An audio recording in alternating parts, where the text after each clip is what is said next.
Given the rising number of millennials diagnosed with colorectal cancer, should those of us in our 20s and 30s be our own health advocates and have a colonoscopy? I don't actually think there's a true gray area. I think it is actually somewhat clear. So there becomes a gray area for other screening tests, such as mammography, where the risk of these false positives can be significant in your 30s, and so people will say maybe you should start mammography later. In colon cancer screening, if you're doing a colonoscopy, it is a minimally invasive test, but it is a minimally invasive test. It requires anesthesia. It has some risks. So you have to balance the risk of developing colon cancer with the low risk, but the risk of the test.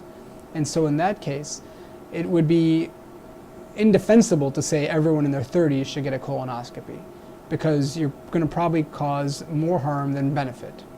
And the cost would be exorbitant to the amount of people you would find with colon cancer.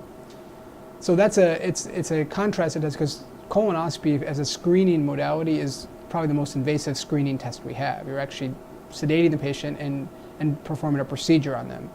And other screening modalities are different. And so it's not really a controversy. What I would say is really important here is knowing your family history. Because if you do have a family history of colon cancer and you're not acting upon it early with screening in a high risk category, because if you have a family history, then the risk of colon cancer goes up, and then the benefits of colonoscopy also will go up.